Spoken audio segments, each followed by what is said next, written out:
Seguimos adiante, tempo de actualidade local, estreando este mes de xullo para vacacións para algúns, pero polo que vemos para un servidor e para o convidado que temos hoxe, de momento non. Blas García, alcalde do Concello de Ames, benvido de novo a este estudio. Hola, moi boas. Nada de vacacións polo momento. Nada, eu sempre as collo en agosto, despois das festas.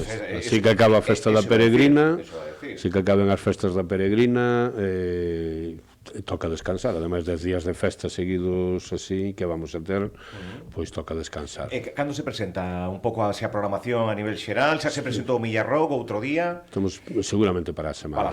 Para a semana presentaremos, sí. Como sempre, Milladoiro días, Bertamiráns sucesivo. Sí, 5 días Milladoiro, 5 días Bertamiráns, empezamos con Millarroc, acabamos cas festas da Peregrina e vamos a ter, bueno, pois un cartel moi variado de orquesteo, mantendo que é a cultura tradicional de verbena. Vamos a ter despois distintas actividades, o Millarroc, música rock, música tradicional galega.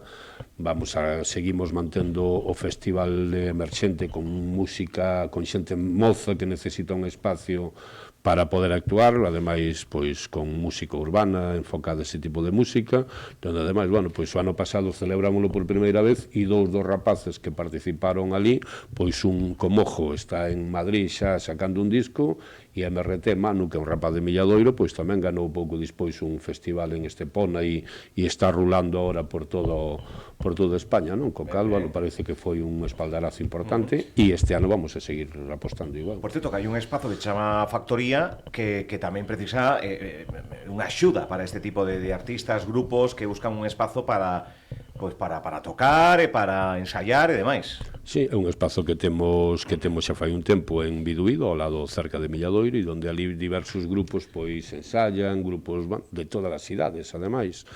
E dous deles pois vamos a darlle a posibilidade de actuar pois dentro dos seráns de Ames que facemos, creo que é o 16 de xullo, van a actuar ali diante da Factoría. E, bueno, nós sempre apostamos polo noso, non? Polo máis de Ames, tendo posibilidades. Este ano, por exemplo, os seráns de Ames o facemos exclusivamente con grupos locais, con estes dous grupos que digo, máis as Maianas, máis os Castros, e sempre intentamos apostar polo local, porque ademais temos moitísima variedade, e creemos que os primeiros que debemos de apostar polo noso pois é o propio Concello. Bueno, xa que estamos, Tapia xa operativo, con socorristas, é unha área controlada, non? Sí, temos as 3 piscinas xa funcionando, desde o día 15 de xuño, ben, sin ninguna novedade. E Tapia, bueno, que é a área máis grande, pois si tamén funcionando con normalidade. Vale, outro dos asuntos que tamén ten a Ames de actualidade é ese dispositivo ante posibles incendios forestais. Acabamos de vivir recentemente nun concello tamén veciño como de Padrón ese incendio forestal que nos tivo a todos preocupados. En que consta ese dispositivo? Isto un pouco previr, non? O que pode vir. Pois é un protocolo onde cada un sabe o que ten que facer dentro das persoas e dos grupos que forman parte deste protocolo de incendios, non? Pois desde a Policía Local e Protección Civil, que son os primeiros que reciben a chamada en caso de incendio, e son os primeiros que se desplazan ao lugar e desde ali mobilizan os medios que sexa necesario en función de como vaya un incendio, non? Non son dentro deste protocolo, deste plan de actuación, pois, ademais de Protección Civil e Policía Local, pois, despois temos tamén, en caso de necesidade, mobilizamos augas de Ames, pois, se é necesario, pois, a pala excavadora, calquer tipo de axuda dentro de hidrantes. Temos tamén para mobilizar a Urbaser, que é a empresa que fai a limpeza viaria, un camión cisterna que ten de 10.000 litros que poda facer de nodriza en caso de incendio para que non teñan que andar as motobombas desplazándose continuamente e poda servir de carga xa in situ no propio incendio. Participaba tamén onte pois unha empresa local que é GST, por si é necesario ter un equipo de telecomunicacións, de mobilizar algo de telecomunicacións.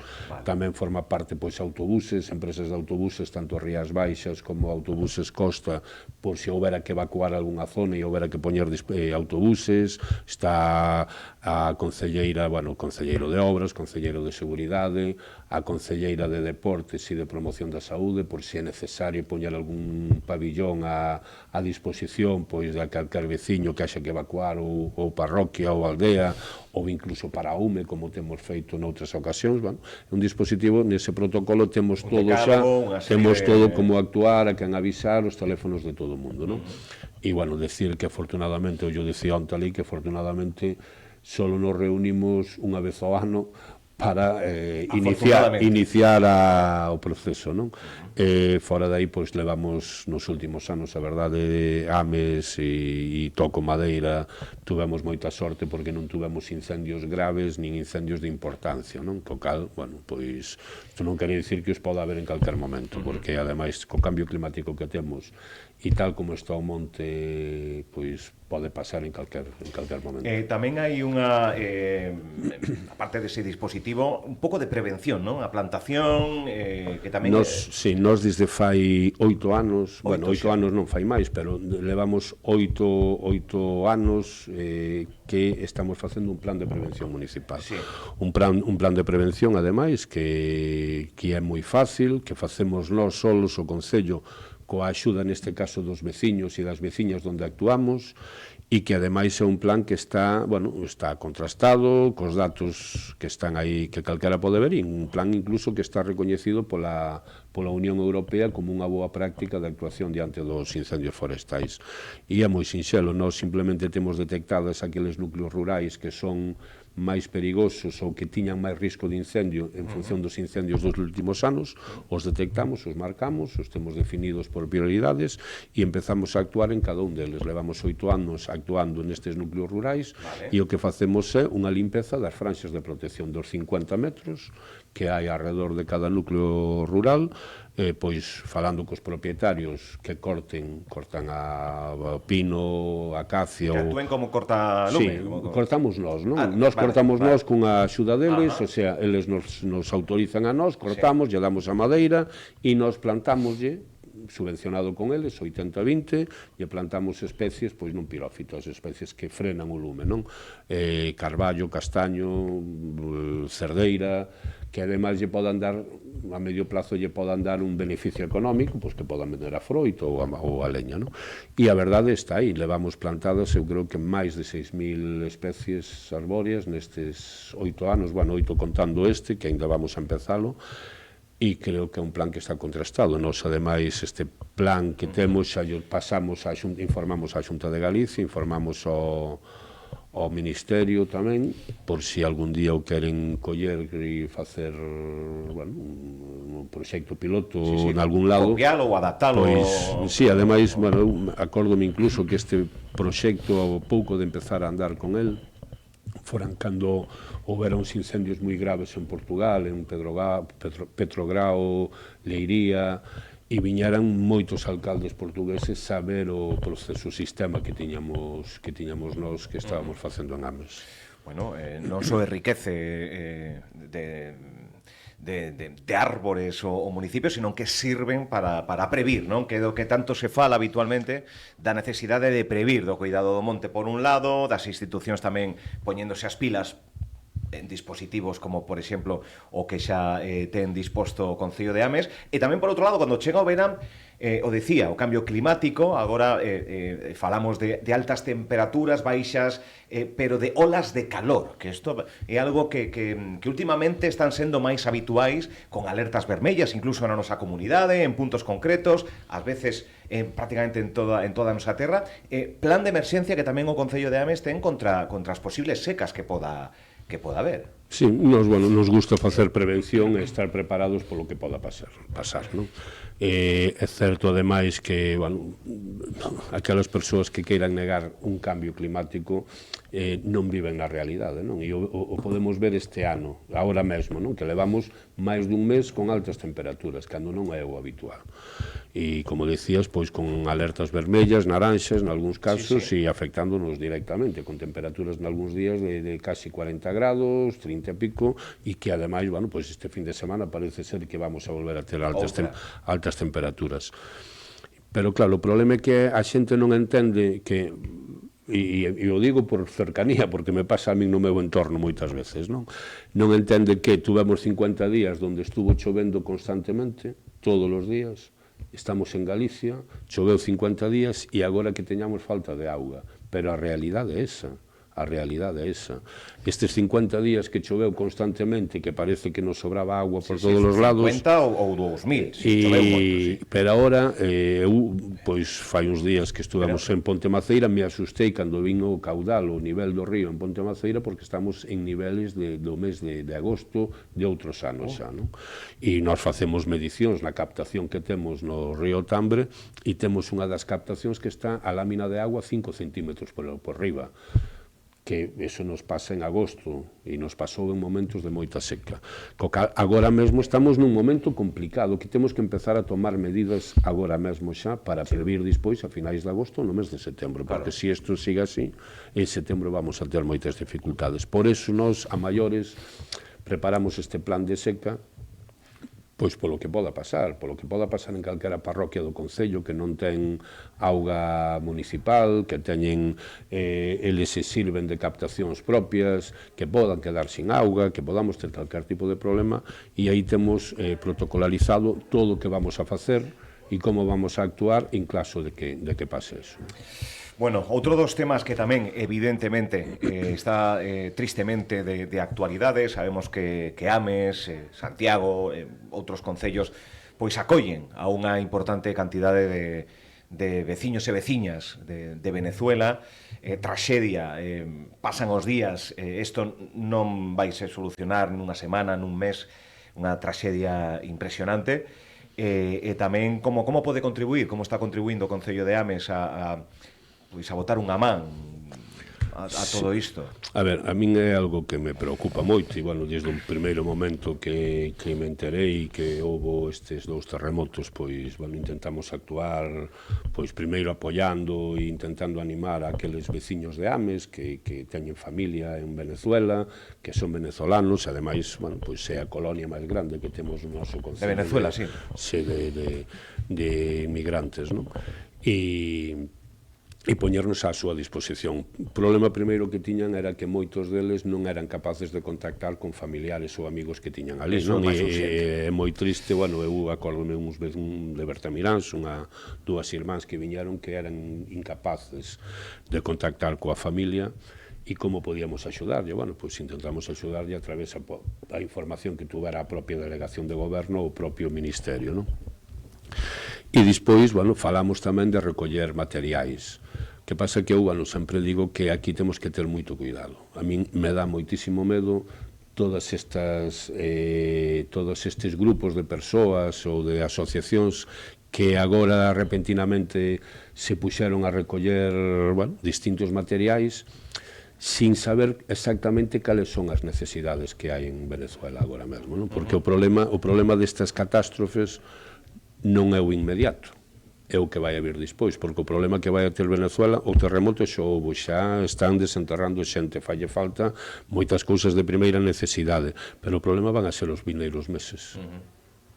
Van ser os vindeiros meses, ademais nun país nunha situación económica que estaba, bueno, pois bastante mala, non?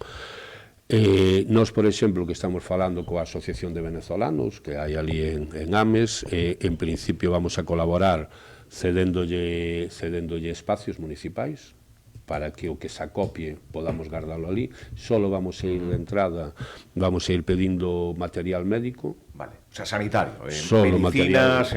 material sanitario, que vale. É o que parece... É o máis urxente, non parece ser. É o que están reclamando, claro. Ademais, desde Cáritas, e onte falaba por mensaxería con Cáritas Milladoiro, porque tamén en Milladoiro hai moitos veciños que teñen familia ali, e me estaban dicindo eso, porque o gran problema que hai, que eu creo que non se están dando conta moitas das persoas que están organizando esta recolecta, un gran problema que hai vai ser o envío. A logística de envío. Vai ser porque agora mesmo é difícil incluso que aterricen avións, agora mesmo, e bueno, evidentemente por mar 20 días, un mes. Nos subimos cando pasou en Valencia. En Valencia foi un problema trasladar o que habíamos recaudado. Nos tuvemos que fletarnos directamente un tráiler para levar o material ali, que non foron capaces de deixalo en Valencia, sino que houve que deixalo antes, porque non tiñan donde recibir todo.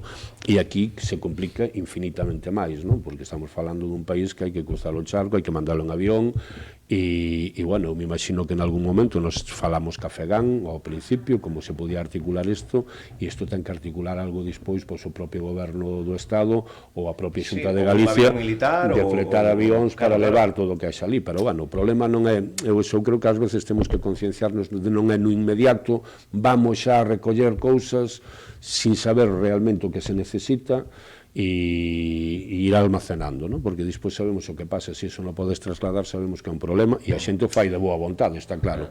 Nós agora mesmo vamos empezar eso, poñendo a disposición locais municipais, falado xa con eles, locais municipais, coa colaboración do propio Concello de Voluntariado, recollendo nas casas de cultura, que é onde se vai a poder depositar. Teño por aquí Casa de Cultura, Praza Chavián, entrando pola rúa Poeta de Maía, o mércores 1, xoves 2, ás 8 da tarde. O sea, hoxe mañá. Hoxe mañá, 8 da tarde. A recollida... Pero, bueno, despois tamén eles mesmos organizan recollidas entre eles. Iso é o que temos o Concello, pero despois nós, todo o que recollan eles, tamén o vamos a trasladar e vamos poñer un punto de acopio, pero xa digo, sobre todo material de primeira necesidade, que material médico agora mesmo, non? Buscar esa logística para poder envialo, que poda actuar o goberno. Nós estamos en contacto con Cáritas tamén, onde falaba con Cáritas, eles están tamén, a asociación está en contacto con Cáritas en Caracas para ver cales son as necesidades agora mesmo. Porque supoño que o traslado nacional de varios acopios que se desenvolvan en diferentes puntos do Estado non será complicado, se hubiera que ir a Madrid ou algo así, o complicado é precisamente deste país a Venezuela, ¿no? Pero bueno, o eso, no, a ver, o lógico é que neste caso que estaban mirando cales eran as necesidades, é que agora as fases que están, a primeira fase que é a máis urxente e a máis necesaria é mandar persoal especializado para axudar a rescatar víctimas, non? E poder atender outras víctimas, ese é o principal. Por iso se está pedindo tamén material médico, porque non o teñen e é necesario. Me imagino que con ese, bueno, como son outras ocasións, co persoal humanitario que se vai mandando ali, pois nos propios avións se fletarán eses avións onde vai tamén ese material médico. Despois, un avión militar, se xa o caso do Estado, garantiza que esa mercancía non caia en tramas que poidan, porque vimos dunha rolda de prensa tamén con temática semellante, outro concello de Santiago, quere evitarse precisamente iso, que xente que se lucre coa solidaridade de países como España ou concellos como Ames e demais. Por lo tanto, suele pasar, por desgracia suele pasar, que aproveita a desgraza para... Pero eu creo que non podemos pensar nesas cousas, non? O normal é sempre de primeira axuda tamén que podamos participar con aportación económica, pero, bueno, hai moita xente tamén que ten medo a que esa aportación económica ao final non sabes onde pode ir. Eu, bueno, sempre nestes casos creo que si alguén quere facer unha aportación económica, pois o podes facer con Cáritas, o podes facer ca Cruz Vermella, o podes facer que son entidades que están contrastadas, Médicos Sin Fronteiras, que xa están contrastadas, que son entidades serias e que están sobre o terreno traballando e axudando a moitísima forza para todos os venezolanas que podan estar escoitando aquí. O comentaba o alcalde, eses primeiros momentos de desconexión, o gallá cheguen boas noticias dentro da catástrofe que é, eses compañeiros, familiares, pois estean con vida. Pero, bueno, eu recalco que o peor está por vir. Agora, o que pasou xa pasou, xa hai moitos desaparecidos, moitas persoas mortas, pero que pode pasar nos próximos meses, tirar para adiante, un país tocado, en fin. Pleno recente, entre outras moitas cousas, aprobáronse, pois isto, de incendios forestais e demais, pero que máis sucedeu? Que máis aconteceu no pleno xa nesta recta final de conversa que poida destacar o alcalde? Bueno, aprobamos o plan de seca, o tema de autocaravanas, empezamos a regular tamén as autocaravanas, as áreas de autocaravanas que temos, pero, bueno, eu creo que o máis importante, porque a min gustame máis mirar para o futuro xa que o que pasou xa. O pleno de xuño xa pasou, pleno feito, pleno e agora pasado. Estamos pensando e enfocando por o pleno de xullo, sí, donde vamos a levar, bueno, temas de interés, pero sobre todo creo que definitivamente vai a ir este pleno xa a aprobación da licitación do complexo deportivo do Milladoiro. Xa no pleno de xullo. No pleno de xullo vai a ir e creo que é o máis importante que vamos a levar e que é poñer en valor, ademais, un traballo que levamos feito durante os últimos anos para poder chegar a este punto e, sobre todo, atender unha necesidade que é histórica no Milladoiro, que é poder contar cunha piscina municipal. Este complexo deportivo que supera os 10 millóns de euros, que facemos ademais cunha licitación onde a empresa que o leve vai a xestionar durante 35 anos o espacio, co cal o Concello non vai a ter que aportar nada, o único que salimos é ganando porque temos un espacio novo e ademais vamos a poder usalo durante varias semanas ao ano pois para facer competicións deportivas ou para poder facilitarlo a clubes. Vamos a ter unha piscina de competición de 25 metros e vamos a ter un gimnasio moderno con novos aparatos e incluso orientado tamén ao Camiño de Santiago a peregrinos que podan vir e que queiran usalo pois por horas e cun aparcamento tamén que vai a levar soterrado de máis de 90 plazas, non? Co cal creo que é unha infraestructura moi importante para o Milladoiro que sigue poñendo en valor o Milladoiro que nós queremos, o Milladoiro polo que eu aposto e polo que este goberno aposta, que é un Milladoiro moderno e un Milladoiro que mira con forza ao futuro, non? E un Milladoiro no que a xente gustalle vir a vivir ao Milladoiro e quere vivir no Milladoiro. Pois un dos platos forte dese pleno do mes de xullo que estaremos atentos, ese complexo deportivo que acaba de tallar aquí o alcalde. Xa na recta final, o alcalde de Ames fala do día a día do seu municipio, pero tamén lle gusta tamén valorar un pouco as sinerxias que ocurren nos concellos limítrofes, sobre todo cando se comparten siglas. Aquí dixo en varias ocasións, en outros medios tamén, que lle gustaría que Pedro Sánchez houvese tido a ben adiantar as eleccións, porque pensa o alcalde, sigue pensando que pode favorecer a eses alcaldes socialistas de cara aos comicios do 27, pero aquí en Santiago de Compostela parece ser que vai entrar as presas, porque a intención, según tiñamos entendido, era para a final do ano, pero parece ser que de forma inminente vaise a dar a coñecer despois dunha enquisa, despois dunhas primarias, o candidato ou candidata á alcaldía de Santiago de Compostela. Hai varios nomes que están relucindo, vostede supoño que coñecerá a todos, non lle vou a preguntar cal é o seu favorito, nem moito menos, pero é necesario, non, ter un candidato ou candidata xa en Santiago que traballe de cara ao 27, non? Bueno, dicir que isto non é porque queira a agrupación local de Santiago facelo así. Isto ben fixado polo último Comité Federal do sábado pasado, donde se fixou un calendario de primarias para todos, non? Non hai patrón, non manda... Eu creo que, a min me sorprende tamén que sea tan rápido, porque o Comité Federal foi o sábado e o candidato de Santiago ten que estar resolto, polo menos